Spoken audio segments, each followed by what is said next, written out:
Work చేసినటువంటి DOP గారు కానివ్వండి, art director, editor, fight masters, co artist అందరూ.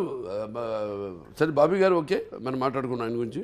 మకరంద్ దేశపాండే గారు ఉన్నారు, రవి కాళే గారు ఉన్నారు, దివి ఉంది, అలాగే చాంద్రి చౌదరి, ఆయన మన సచిన్ గారు,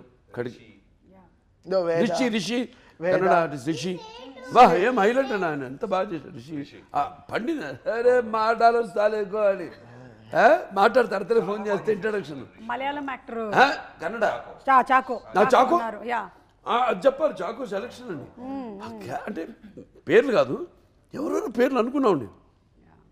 మీరు చెప్పాలి డైరెక్టర్ గారు, మీ యాజ్ ఎ డైరెక్టర్ కొట్టేసిన సందీప్ అయ్యా ఆయన కిషన్ గారు ఎంపీ, ఇప్పుడు ఎంపీ గోరఖ్పూర్ ఎంపీ. మీ చాకో గురించి చెప్పాలండి. ఫస్ట్ హాఫ్ని అంతసేపు ఇంటర్వెల్ వచ్చేదాకా, బాబీ డియోల్ గారు వచ్చేదాకా అలా హోల్డ్ చేసింది రవికిషన్ గారు. ఆయన కూడా కథ చెప్పగానే ఎగ్జైట్ అవటం. అవును, చాకోది కూడా మేము సర్ప్రైజింగ్లీ పెద్ద క్యాన్వాస్కి వెళ్దామని పెద్ద పెద్ద పేర్లు అనుకున్నాం. ఎందుకంటే నాగవంశీ గారి గురించి చెప్పాలి. మనోడు ఏంటంటే బాలయ్య గారితో 15 ఏళ్ళ నుంచి నా డ్రీము, ఏం చేసినా బిగ్గా చేయాలని కూడా ఫ్యాన్, ఆత్మాభిమానంతో కూడిన అభిమానం. ఇలాగా ఖర్చు పెట్టేస్తాను నేను, నీళ్ళ ప్రాయంగా ఖర్చు పెట్టేస్తాను, మా బాబుతో చేస్తాను, మా అభిమాన నటులతో చేస్తాను, అదొకటి. నేనంటే అది పక్కన పెట్టబోయా బాబు, అది పెడితే మొత్తం ఇంకా ఎందుకు ఖర్చు, ఎప్పుడే చూసుకుంటా అంటే.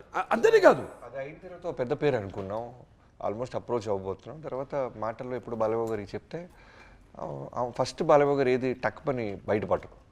అంతా అయిపోయిన తర్వాత నాకు సాయంత్రం ఫోన్ చేశారు, బాబీ అది ఆ క్యారెక్టర్ అంత పెద్ద ఆయన అవసరం అమ్మా మనకి, మీరు చూడండి, నాకేదో ఇంకేదైనా కొత్తకి వెళ్తే బాగుంటుందేమో చూడండి మీరు. ఎందుకంటే కాస్టింగ్ అంతా చాలా బాగా కుదిరింది మన సినిమాలో, మీరంటే స్ట్రాంగ్గా ఉండాలి, ఇంపార్టెంట్ సీన్స్ ఉన్నాయి అన్నప్పుడు, ఎందుకు ఇలా చెప్తున్నారు బాలయ్య గారు, మేబీ మనం బిగ్ అని ఏదైనా అవుట్ ఆఫ్ ద బాక్స్ వెళ్ళి ఎవరో చూస్తున్నామా, లెట్స్ కొత్తగా ఎదురు చూద్దాం అని అప్పుడు మళ్ళీ చాకో గారి పేరు రిఫరెన్స్ తీసుకొచ్చి పంపించాం.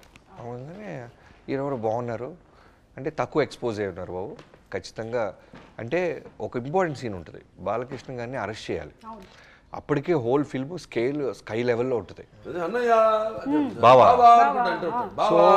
అక్కడ ఉన్నది నార్మల్ ఆర్టిస్ట్ అయితే కనుక నిజంగా ఆడియన్స్ సీరియస్గా తీసుకోరు. బాలకృష్ణ గారిని ఇక్కడ ఈడెవడరా అరెస్ట్ చేయడానికి అనే ఫీల్ రాకూడదు, బిలీవబిలిటీ రావాలి. సో అందుకనే ఫస్ట్ నుంచి అతను కనిపించే సీన్స్ అన్నీ ప్రాపర్గా స్టైలిష్గా, అతనికి ఒక క్యారెక్టర్ పెట్టి, అతను ఒక ఎన్కౌంటర్ స్పెషలిస్ట్ అని డిజైన్ చేసుకుంటూ, బ్యూటిఫుల్ బీజిఎం క్రియేట్ చేసుకుంటూ తన మీద. నాకు వచ్చిన ఒకే ఆర్ఆర్లో వచ్చిన ఒకే కరెక్షన్ అన్న చాకో థీమ్ చూసుకో అన్న చూసుకో. అసలు బాలయ్య గారి గురించి బాబీ వరి అవ్వలే, దాని తెలుసు ఎలానో అది న్యాయం జరిగిపోతే మరి అన్న చాకో థీమ్ చూసుకో, అదే ఇంపార్టెంట్. ఏంటి చాకో అని 2 చాక్లెట్లు పెట్టాను, టెన్షన్ అవ్వద్దు వచ్చేస్తుంది, అది లాస్ట్లో డిసైడ్ చేద్దాం, దాని గురించి వరి కాదని. ఫస్ట్ హాఫ్ అంతా వెళ్ళిపోయిన తర్వాత మళ్ళీ కూడా కరెక్ట్ చేసాం చాకో థీమ్ని, బికాజ్ అది వెరీ ట్రికీ థీమ్. అండ్ అతను కూడా అలానే ఉన్నాడు, కొంచెం లేట్ బ్యాక్గా. అవును, పైగా సినిమా చూసేసి వచ్చిన తర్వాత కూడా మాకు బ్యాక్గ్రౌండ్ స్కోర్ నడుస్తూనే ఉందండి.